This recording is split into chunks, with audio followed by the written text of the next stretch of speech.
We are all equal.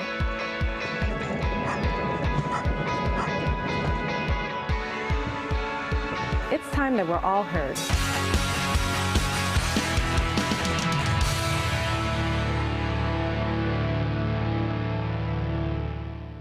Hello and welcome to another episode of A Voice for All. Thank you so much for tuning in, and thank you so much for your continued support.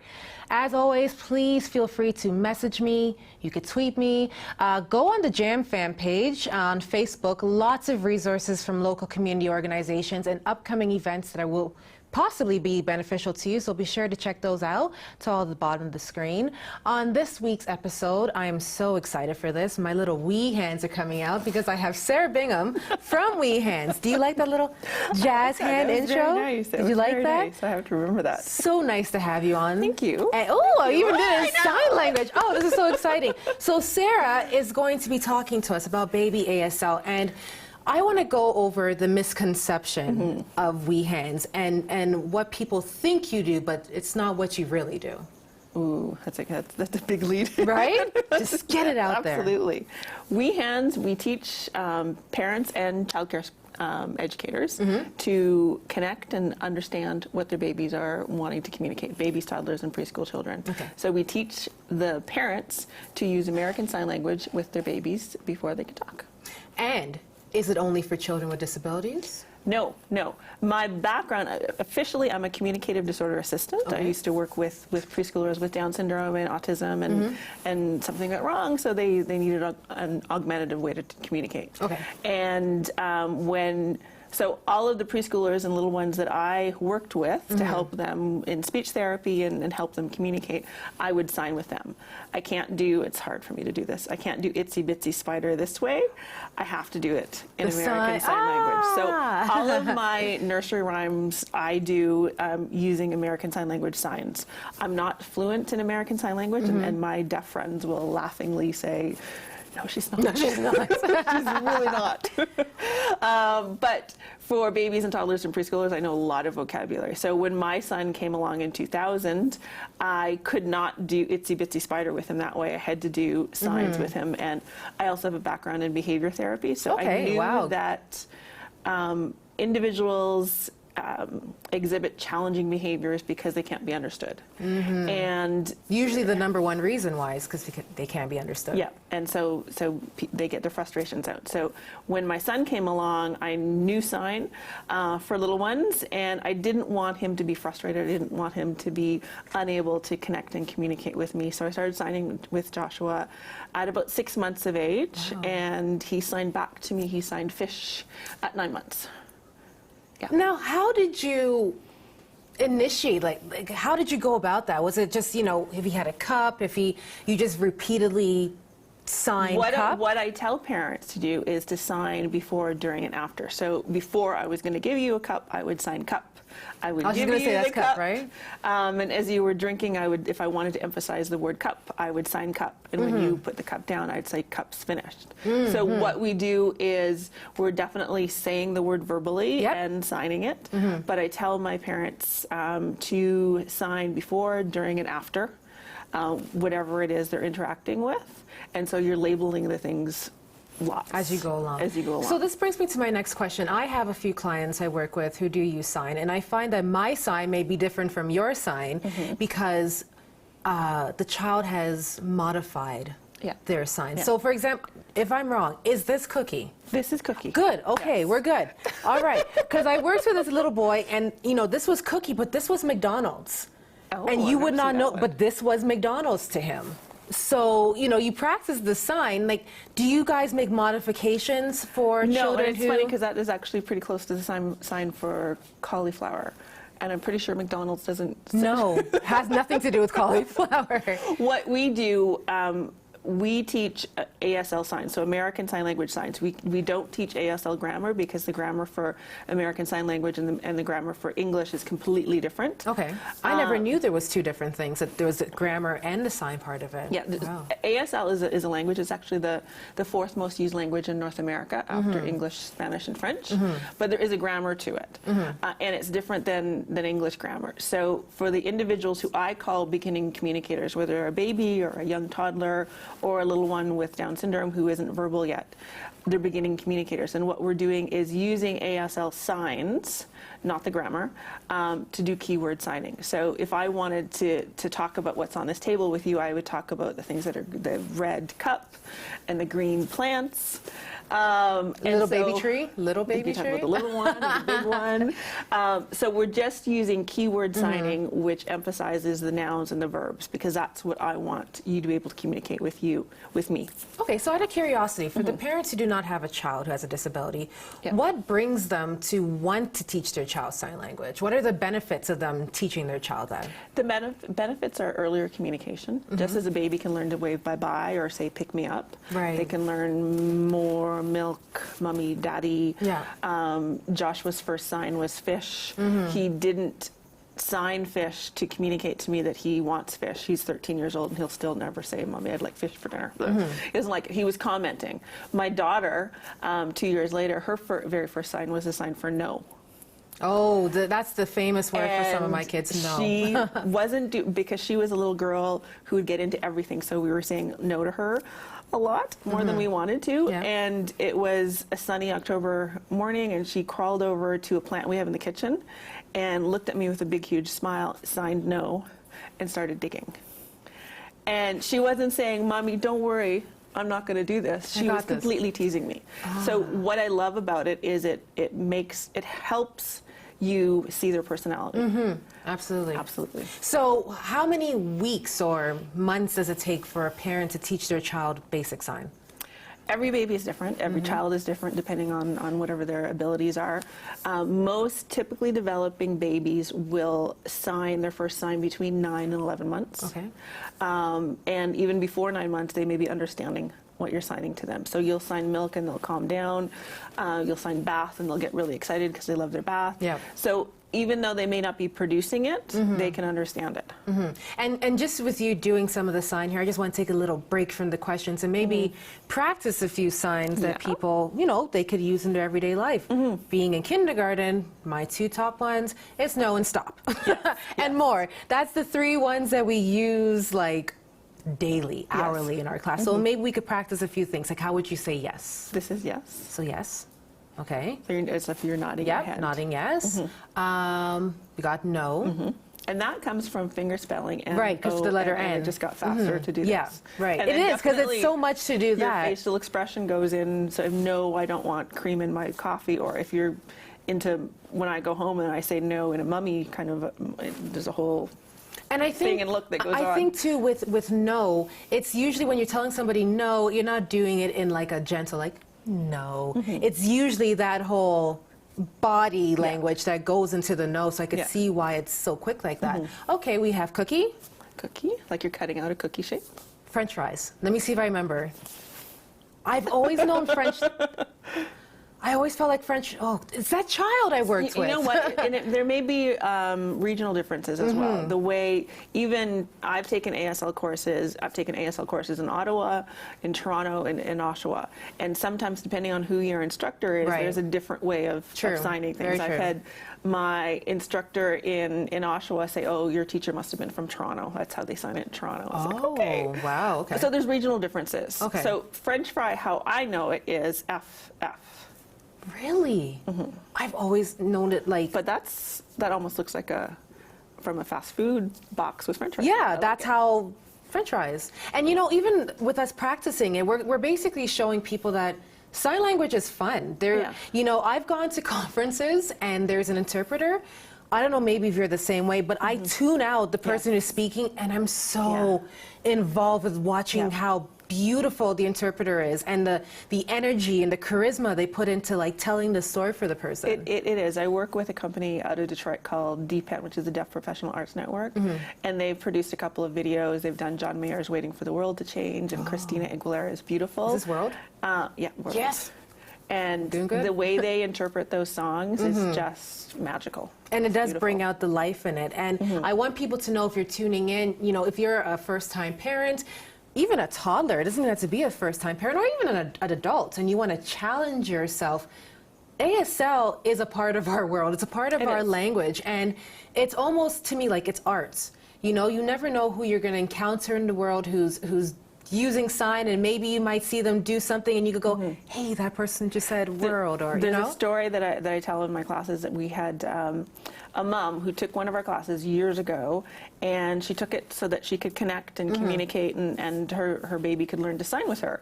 And she told me this story. She said, Sarah, I never take the bus. Never, ever take the bus. But this one day, I had to take the bus.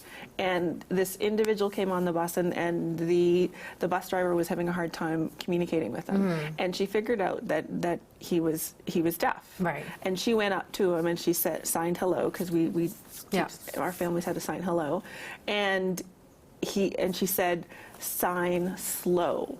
And so he signed. He finger spelled the name of the street that he wanted to go Okay. to. And so she interpreted and told the bus driver what street he wanted off on. And Beautiful. she was saying that I took this class so that I could sign with my baby. And now you're helping I've learned someone. something, and I'm able to connect with people in my community. And you see, and it's stories like that that I hope people who are watching, they realize there's more benefits to sign than they think. Like I said, if you're a first-time parent, if you're an individual who, you know, you want to challenge yourself, maybe you're interested in taking an ASL course. I've always wanted to take an ASL course, and I don't have time, but you know what? There's YouTube, there's books, and there's also WeHands. So thank you so much, Sarah, for being a guest. All the information will be at the bottom of the screen. You could always email me. You could go on their website. Everything is there. Maybe this is something that you'd like to see yourself get into. So www.wehands.com. Be sure to contact Sarah. Oh, thank you. And thank you for tuning into A Voice for All. We'll be catching you after the break. Sarah, again, my thank you. pleasure. This My is pleasure. the normal way, but Yes. really, thank you for being on A Voice for All. We'll see you after the break. WeHands. For more information, visit www.wehands.com. You can email them at info@wehands.com. You can call them at 877-584-2148.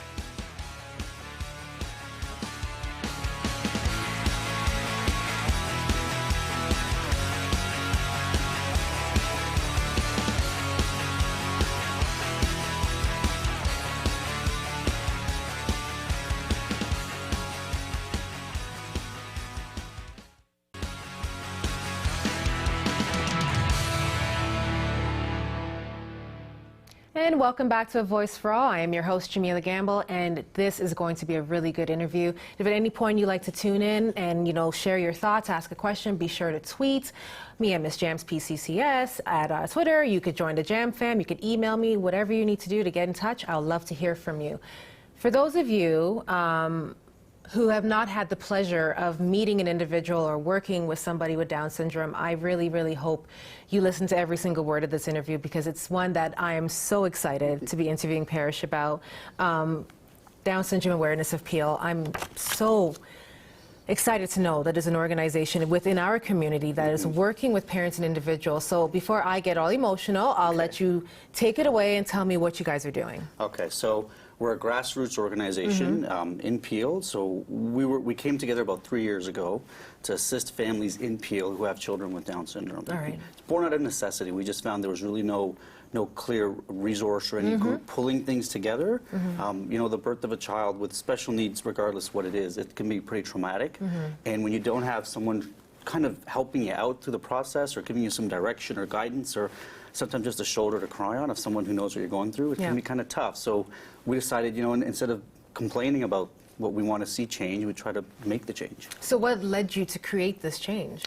Well, it's a funny story. The group of parents that started this, we all had children at the same daycare who all had Down syndrome.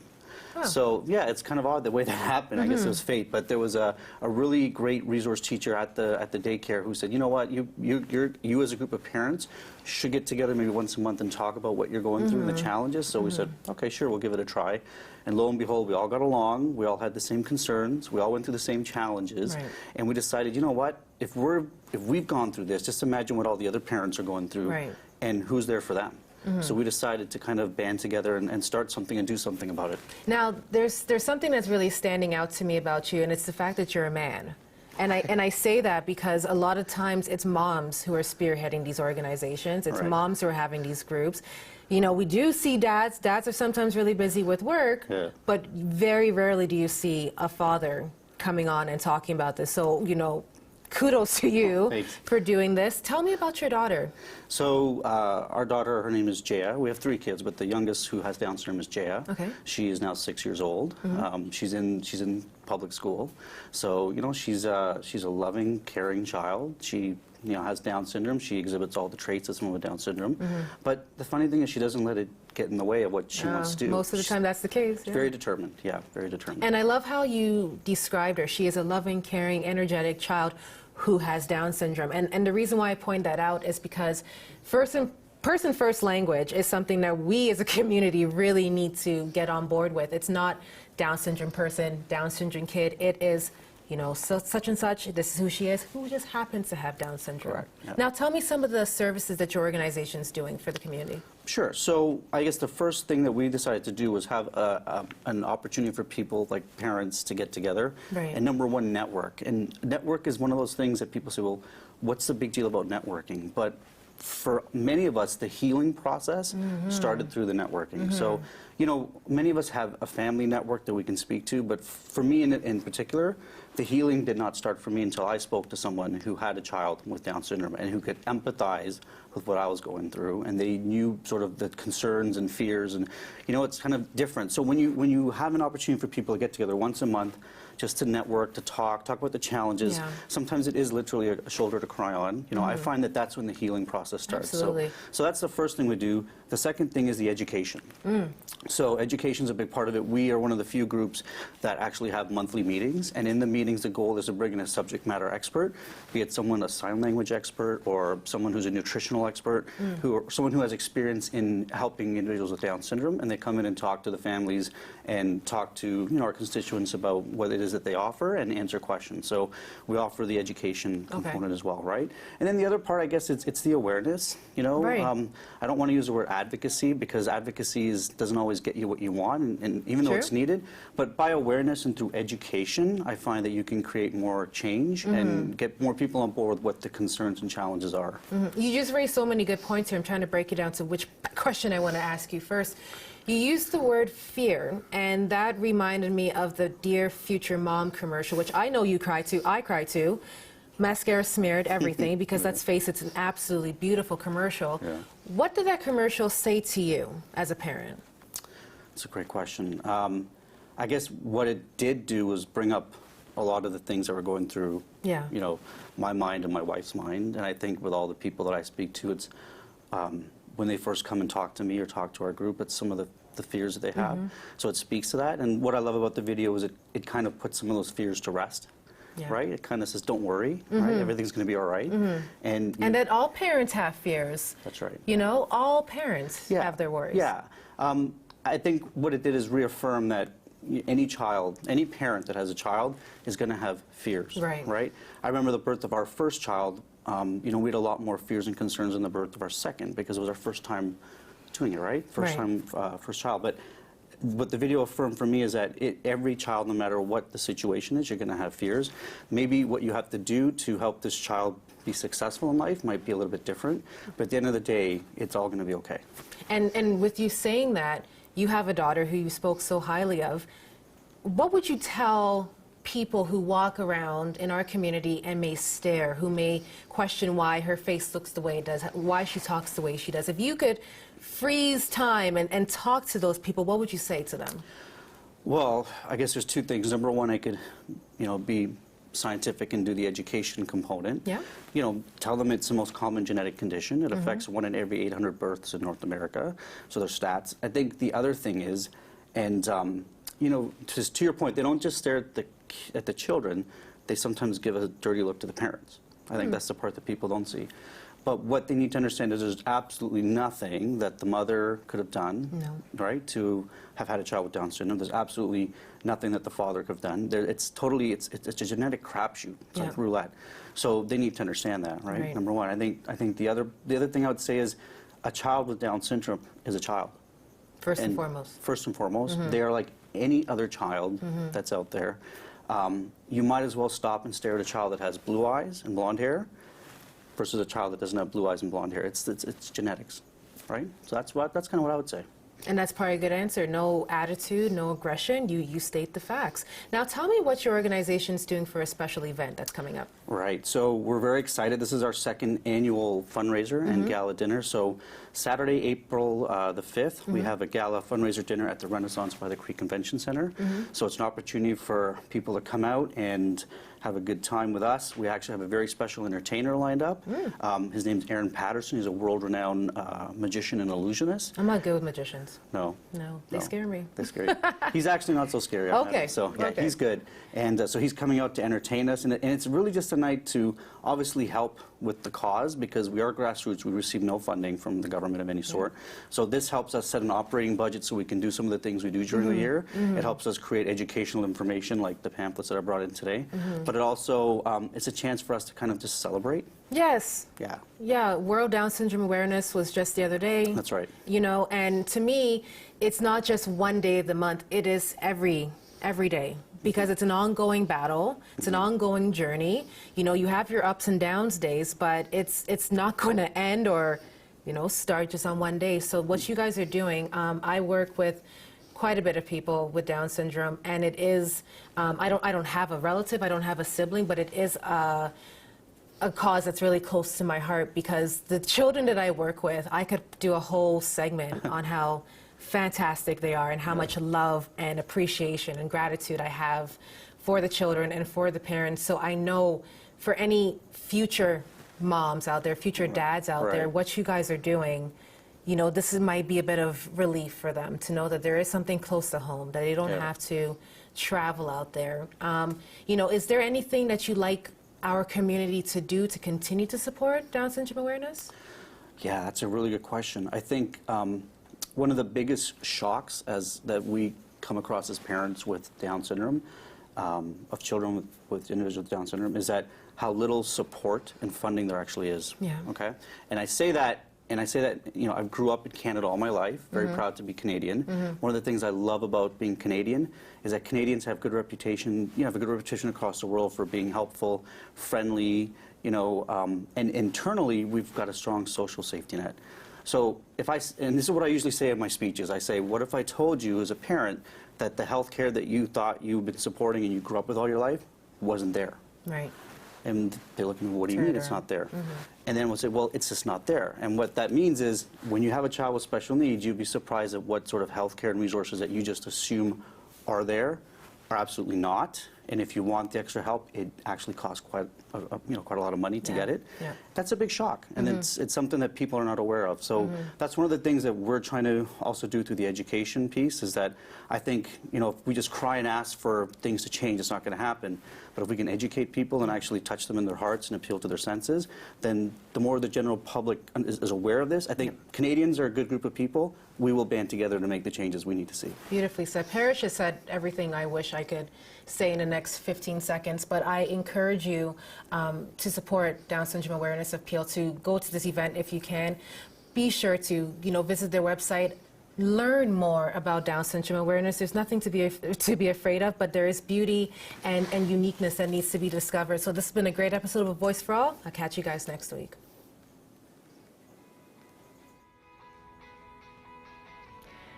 Down Syndrome Awareness Appeal. For more information, visit www.dsap.ca. You can email them at info@dsap.ca and call them at 416-697-8625.